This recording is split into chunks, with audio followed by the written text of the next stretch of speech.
그리스도인으로 산다는 것, 참된 그리스도인으로 세상을 산다는 것은 쉽지 않습니다. 우리의 소속이 하늘에 있고 우리가 천국의 시민이기 때문에 천국 시민된 우리가 이 땅에서 신앙을 부여잡고 신앙으로 삶을 산다는 것은 만만한 일은 아닙니다. 요한복음은 이러한 상황 속에 처해 있는 그리스도인들을 위해 기록되어졌습니다. 그들에게 신앙의 용기를 주고 힘을 북돋우면서 세상과 타협하지 않고 신앙으로 승리하도록, 그리고 그들의 신앙이 흔들리지 않도록 그들을 격려하기 위해 기록된 것이 바로 요한복음의 내용입니다. 그런데 이런 그리스도인들을 격려하고 그들에게 용기를 북돋워 주는 그 방식이 일반적이지 않습니다. 요한은 오히려 그들이 믿음 때문에 세상을 살아가면서 어려움을 겪는데 그들에게 믿음을 말해요. 믿음을 굳건히 하라고 말하고 믿음으로 살라고 말하면서 오히려 더 신실한 그리스도인, 참된 그리스도인으로 그들이 세워져야 된다고 지금 신앙을 일깨우는 내용의 편지를 쓰고 있는 겁니다. 이제는 자문자답이 아니라 성경이 가르치는 정문정답이 필요한 시간입니다. 성경은 우리에게 무엇을 묻고 성경은 우리에게 무엇을 대답하는가? 성경이 말하는 세상을 이길 수 있는 믿음, 그리스도인이 참된 그리스도인으로 살아갈 수 있는 성경이 가르치는 그 정답은 무엇인가? 성경은 지난 시간 우리가 했던 자문자답에 대한 성경적 정답의 키워드는 14절입니다. 14절 말씀을 함께 읽어보실까요? 다 같이 시작. 말씀이 육신이 되어 우리 가운데 거하심에 우리가 그의 영광을 보니 아버지의 독생자의 영광이요 은혜와 진리가 충만하더라. 말씀이 육신이 되어서 우리 가운데 거하시는 분, 그분 안에 모든 대답이 다 담겨져 있다는 거죠. 그분을 믿는 것이라야 세상을 이길 수 있고, 그분으로 말미암는 것이라야 세상에서 승리할 수 있고, 그분을 통하여서라야 생명이 주어지고 그분으로 인하여서 하나님의 영광을 보게 된다라는 것이 요한의 대답입니다. 자, 말씀이 육신이 되어 우리 가운데 거하시는 분, 그분은 예수 그리스도죠. 그분 안에 모든 답이 담겨져 있다고 하면 예수 그리스도는 누구신가? 성경의 이 정문정답에 우리의 귀를 기울여 보십시다. 첫째는 말씀이 육신이 되어 우리 가운데 거하시는 분, 그는 누구인가? 영원하신 하나님이십니다. 영원하신 하나님, 이 표현은 우리에게 굉장히 익숙한 표현이에요. 하나님은 영원하시다. 우리가 수없이 찬양했어요. 수없이 고백했어요. 그래서 우리에게 굉장히 친하고 굉장히 편하고 굉장히 쉬운 표현이지만 이 표현은 대단히 중요한 표현입니다. 기독교의 근간이 되는 표현이에요. 말씀이 육신이 되어 우리 가운데 거하시는 그분이 영원하신 하나님이기 때문에 우리는 그분을 통하여 하나님의 자녀가 될 수 있고 하나님의 자녀된 권세를 누릴 수 있고 그 하나님으로 말미암는 생명이 우리 속에 들어올 수 있었던 거예요. 자, 그 예수 그리스도가 왜 영원하신 하나님이냐? 1절 말씀을 보시죠. 태초에 말씀이 계시니라. 이 말씀이 하나님과 함께 계셨으니 이 말씀은 곧 하나님이시니라. 이 말씀을 자세히 한번 보십시오. 태초에 말씀이 계셨다. 역사가 시작될 그때, 오늘은 눈으로 보여지는 모든 형질이 갖추어지기 그 이전에 말씀이 계셨다. 그런데 이 말씀은 하나님과 함께 계셨다. 그런데 이 말씀은 뭐냐? 이 말씀은 곧 하나님이시니라. 그런데 이 말씀이 육신이 되어 우리 가운데 거하셨다. 그래서 성경의 논리는 뭐예요? 육신이 되어 우리 가운데 거하시는 예수 그리스도, 그분은 하나님이시다. 영원전부터 존재하여 영원까지 존재하실 영원하신 하나님이시다. 이것을 우리에게 가르치고 있습니다. 이것은 예수님의 신적 성품, 예수님의 신성을 말해요. 예수님은 신이시기도 하고 인간이시기도 했어요. 신적인 성품도 가지고 계시고 인적인 성품도, 신성과 인성을 가지고 계시는 분이세요. 그런데 18절 말씀을 보십시오. 말씀이 본래 하나님을 본 사람이 없으되, 그렇죠? 하나님이 영이신데 하나님을 어떻게 볼 수가 있나요? 본래 하나님을 본 사람이 없는데 아버지 품속에 있는 독생하신 하나님이 나타내셨나니라. 예수님이 육의 형상을 입고 이 땅에 오신 것, 그것은 하나님을 우리에게 나타내 보여주신 것이다. 너희가 하나님을 볼 수 없기에 내가 육신을 입고 이 땅에 와서 너희에게 하나님을 지금 나타내고 있다. 그러니까 육신을 입으신 그분, 말씀이 육신이 되신 그분이 영원하신 하나님이라고 지금 정언하고 있는 거지요. 예수님 자신이 이렇게 말씀을 하십니다. 요한복음 14장 9절 말씀에 자꾸 빌립이 아버지를 보여주세요, 하나님을 우리도 한번 봤으면 좋겠어요 라고 말하니까 예수께서 이르시되, 빌립아, 내가 이렇게 오래 너희와 함께 있으되 네가 나를 알지 못하느냐? 나를 본 자는 아버지를 보았거늘 어찌하여 아버지를 보이라 하느냐? 무슨 말씀이에요? 내가 하나님이다. 내가 영원하신 하나님 아버지 그다라고 지금 주님이 말씀하고 있는 겁니다. 자, 그렇다면 예수님이 하나님이신 것이 도대체 우리와 무슨 상관이 있느냐? 예수님이 영원하신 하나님이라고 하는 것이 우리에게 어떤 유익을 가져오느냐? 이것이 도대체 어떤 유익이 있기에 요한은 성경을 기록하자, 요한복음 1장을 열자마자 예수는 하나님이시다, 이 사실을 이렇게 힘주어 기록하고 있는가? 예수가 영원하신 하나님이시기 때문에 예수 안에 영생이 있는 것입니다. 예수 안에 영생이 있기 때문에 예수가 하나님이시다라는 걸 밝혀놓고 있는 거죠. 이것이 우리에게 유익이라는 거예요. 요한복음 3장 16절 말씀, 우리 잘 아는 말씀이죠. 같이 읽습니다. 시작. 하나님이 세상을 이처럼 사랑하사 독생자를 주셨으니 이는 그를 믿는 자마다 멸망하지 않고 영생을 얻게 하려 하심이라. 이 보십시오. 이는 그를 믿는 자마다 멸망하지 않고 영생을 얻게 하려 함이라. 예수 믿는데 어떻게 영원한 생명을 얻습니까? 예수가 영원하신 하나님이기 때문에 예수를 통하여 우리에게 영원한 생명이 주어진다는 이야기죠. 그러니까 예수가 영원하신 하나님이라는 게 이렇게 소중하다는 거예요. 요한복음 4장에 가면 수가성 우물가에서 죄 많은 여자, 세상의 그 어떤 것들로 그의 욕망이 채워지지 않아서 이 남자의 품에서 저 남자의 품으로 전전긍긍하며 돌아다니던 그 여자를 주님이 만나세요. 그는 물을 떨어도 낮의 시간에 올 수가 없었어요. 이 조용한 시간에 올 수 없어서 태양이 내리쬐는 그 정오의 시간에 사람들의 눈길을 피하여서, 그때 사람들은 우물에 물을 떨어오지 않으니까 그때 햇볕을 맞으면서 물을 떨어왔던 여자, 그 여자에게 주님이 이렇게 말씀합니다. 요한복음 4장 14절에 내가 주는 물을 마시는 자는 영원히 목마르지 아니하리니 내가 주는 물은 그 속에 영생하도록 솟아나는 샘물이 되리라. 이런 말씀이죠. 네가 오늘 목이 말라 물을 떨어왔다마는 네가 떠서 마시는 이 물은 그래 지금 잠깐 내 가란 목을 축여줄 수는 있겠지만 너는 또 목마를 거야. 너는 또 이 사람들의 눈을 피해 이 우물로 또 물을 떨어와야 돼. 그러니까 지금 너는 유한의 세계에 제한된 존재로 살아가고 있다는 이야기죠. 그런데 내가 주는 물을 마시거라. 그러면 너는 영원히 목마르지 아니하리라. 무슨 이야기예요? 내가 영원한 하나님이다. 영원의 문제는 누가 해결할 수 있느냐? 영원하신 하나님 나 예수 그리스도가 해결할 수 있다는 것이죠. 그래서 예수님은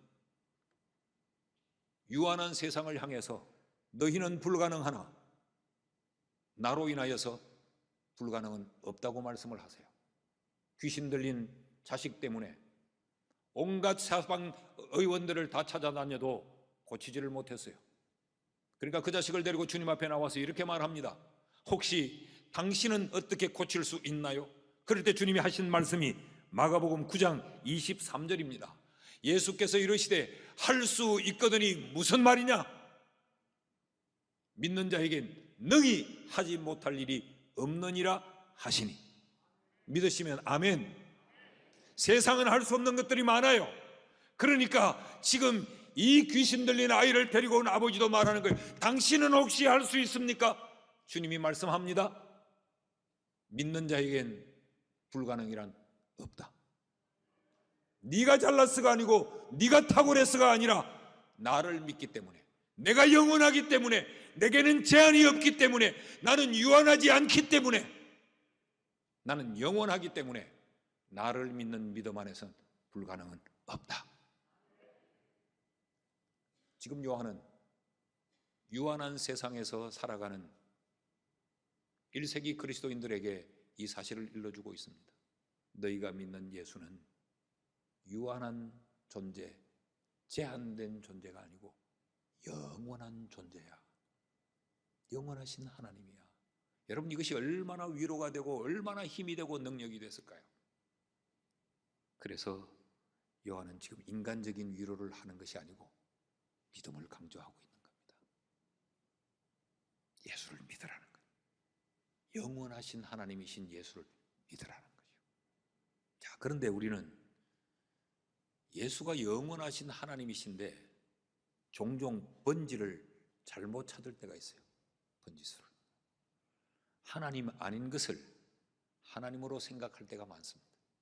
하나님이 아닌 것을 하나님으로 생각하고, 하나님이 아닌 것을 하나님처럼 추앙하고, 하나님이 아닌 것을 하나님처럼 따라다니는 경우가 우리에게 얼마나 많은지 몰라요. 그래서 자연을 숭배하고, 그래서 인간을 추앙하고, 성경은 우리에게 말합니다. 세상의 것들은 다 유한하고 제한된다고. 예수 그리스도만이 영원하십니다. 그런 의미에서 성경이 우리에게 가르치는 정문정답은 예수가 답이다. 둘째로, 말씀이 육신이 되어 우리 가운데 거하시는 분, 그분 안에 모든 비밀이 담겨져 있다면 그분은 누구인가? 영원하신 하나님이시면서 동시에 그분은 만물을 창조하신 만물의 창조자이십니다. 3절 말씀을 보십시오. 만물이 그로 말미암아 지은 바 되었으니 지은 것이 하나도 그가 없이는 된 것이 없느니라. 모든 것이 그분, 말씀이 육신이 되신 그분에 의해서 만들어졌다. 성경의 가장 첫 페이지, 가장 첫 절, 창세기 1장 1절은 태초에 하나님이 천지를 창조하시니라 라고 선언했어요. 이게 중요하기 때문입니다. 자, 온 천지 만물을 하나님이 만드셨다면, 예수 그리스도가 만물을 지으셨다면 이 세상 주인은 누굽니까? 예수 그리스도입니다. 이걸 믿으라는 거죠. 세상의 주인이 세상의 왕이 아니라, 세상의 주인이 세상에 존재하는 것이 아니라, 세상의 주인은 세상을 만드신 만물의 창조자이신 예수 그리스도라는 거죠. 다시 한번 보십시오. 고린도전서 8장 6절도 이렇게 말해요.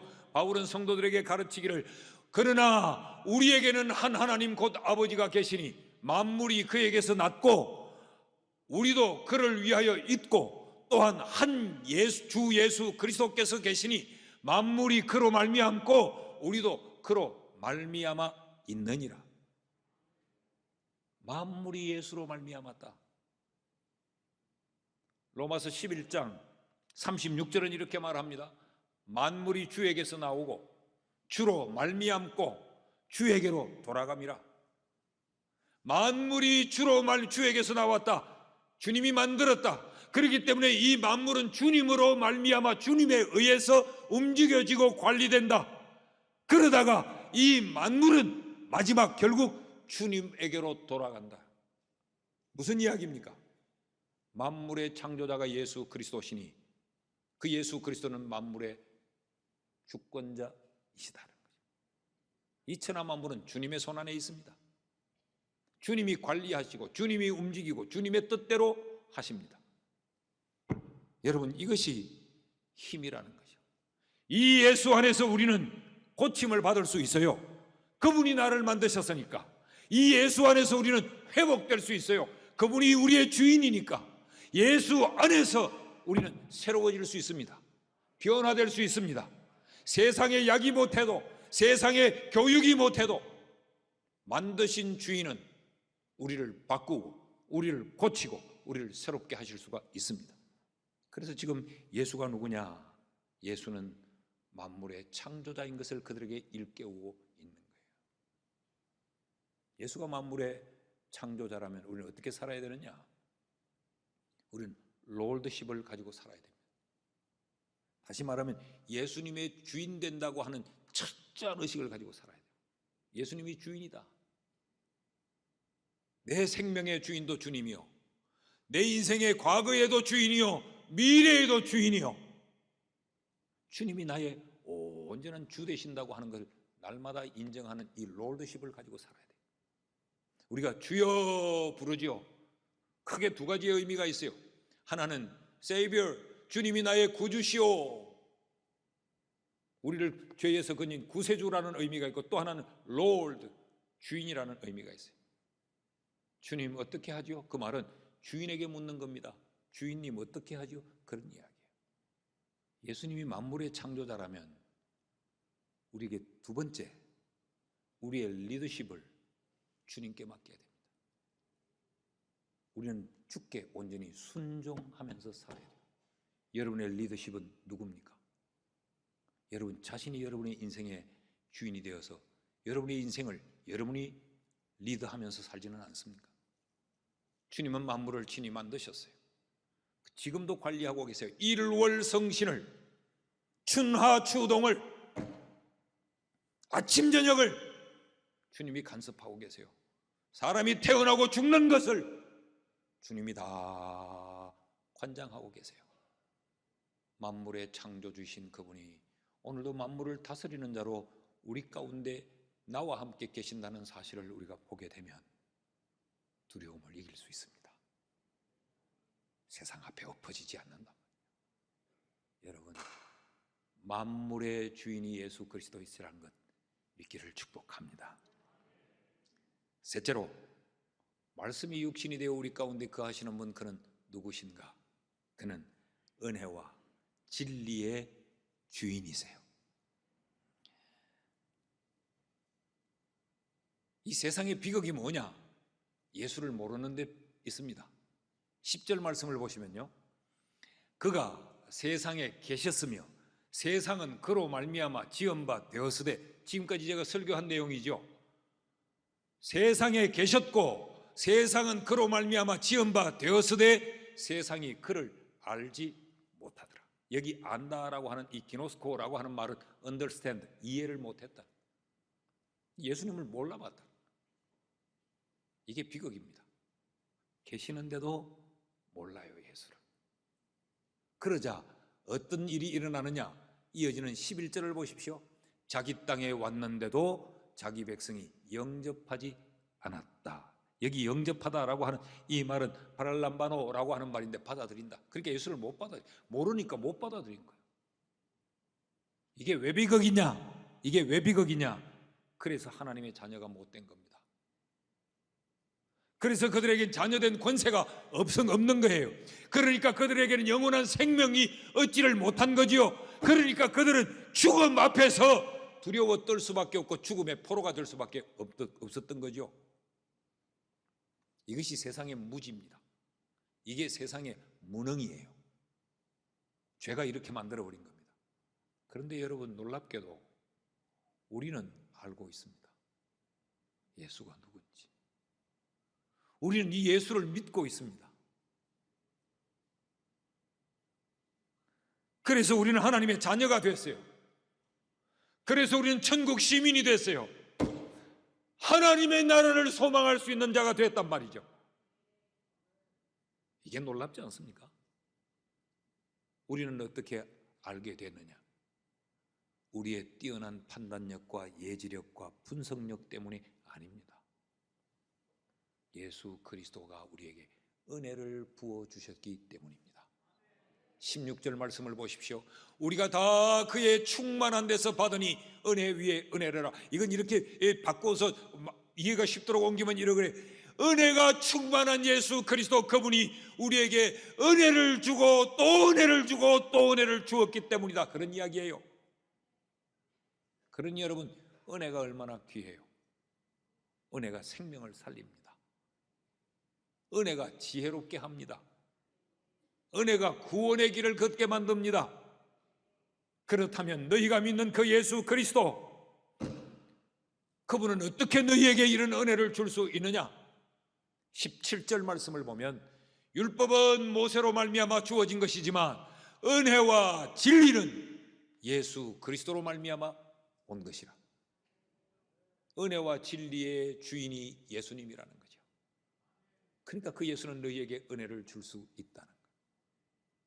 그 예수 그리스도의 그 은혜가 너희를 살렸듯이 너희가 믿는 그 예수 그리스도의 은혜를 사모하고 은혜를 구하라. 그 은혜로 너희는 보호를 받을 것이며 그 은혜로 너희는 세상을 이길 것이며 그 은혜로 너희는 세상에서 무너지지 않을 것이다 라는 거죠. 그래서 예수가 은혜와 진리의 주인이다 라고 지금 가르치고 있는 거예요. 여러분, 참된 그리스도인은 삶의 방식이, 삶의 기준이, 삶의 내용이 다릅니다. 세상은 어떻게 살아요? 내가 소유한 것을 근거로 해서 살지요. 그래서 내 지식을 근거해서 내가 직업을 얻고, 내가 손에 이 재능을 근거해서 이 직업을 선택하고, 나의 어떤 판단력을 근거해서 이 사업을 내가 지금 운영하고 그것으로 삽니다. 그럼 자기 자신을 근거해서 살아요. 그런데 참된 그리스도인은 은혜를 근거하고 은혜를 바탕으로 해서 삽니다. 예수의 은혜를 바탕으로 해서 살아요. 참된 그리스도인은 자기의 지식을 믿는 것이 아니고 진리인 예수 그리스도의 말씀을 기준 삼고 사는 거예요. 예수님께서 광야에서 금식하며 기도하실 때 마귀가 접근을 합니다. 그래서 예수님을 시험해요. 금식하며 배고픈 그 예수님에게 눈앞에 보이는 저 돌들을 떡덩이가 되게 해서 먹어라. 그때 예수님이 마태복음 4장 4절에서 이렇게 말씀하세요. 예수께서 대답하여 이르시되 기록되었으되 사람이 떡으로만 살 것이 아니요 하나님의 입으로부터 나오는 모든 말씀으로 살 것이라 하셨으니. 그러니까 세상은 이렇게 말하는 거죠. 세상의 것으로 살라는 겁니다. 떡으로 살라는 겁니다. 근데 예수님은 떡으로 사는 게 아니다. 하나님의 입에서 나오는 말씀, 진리로 사는 거야 라고 가르쳐요. 우리는 오늘 떡으로 살기 위해 몸부림을 칩니다. 그 떡살돈을 모으기 위해, 더 맛있는 떡을 구하기 위해 우리는 몸부림을 칩니다. 근데 성경은 하나님의 입에서 나오는 말씀, 진리를 구하라고 가르쳐요. 그러다 이 마귀는 예수님을 높은 꼭대기로 데리고 올라갑니다. 그러면서 천하만국을 보여주면서 내게 절해라. 그러면 이 모든 것을 네게 주겠다라고 말해요. 그러니까 세상을 붙들어라라는 이야기입니다. 주님의 말씀을 보십시오. 마태복음 4장 8절에서 10절입니다. 마귀가 또 그를 데리고 지극히 높은 산으로 가서 천하만국과 영광을 보여 이르되 만일 내게 엎드려 경배하면 이 모든 것을 네게 주리라. 이에 예수께서 말씀하시되 사탄아 물러가라. 기록되었으되 주 너희 하나님께 경배하고 다만 그를 섬기라 하셨나니라. 하나님을 높이고 하나님을 주목하고 하나님의 은혜로 하나님의 말씀으로 사는 거지 세상 줄 붙들고 사는 것이 아니라는 이야기예요. 이것은 사탄적 발상이라는 겁니다. 사탄아 물러가라 그랬어요. 이게 신앙적 사고가 아니라는 겁니다. 그리스도인은, 참된 그리스도인은 이렇게 살면 안 된다는 거죠. 여러분, 말씀이 여러분을 움직이고 말씀이 여러분을 지배하고 계십니까? 여러분의 생각에, 여러분 가정에, 여러분의 사업에, 여러분의 판단에 말씀이 기준이 되고 있습니까? 아니면 나의 경험, 나의 소신, 내 철학, 내 기준, 그것을 따라 우리가 움직입니까?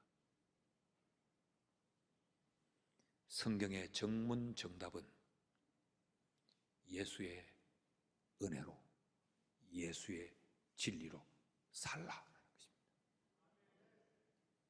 오늘 우리 모두에게 하나님의 은혜를 구하고 하나님의 은혜를 사모하며 그 하나님의 은혜와 진리를 붙들고 사는 그런 신앙의 아름다운 결심이 있기를 주의 이름으로 축복합니다.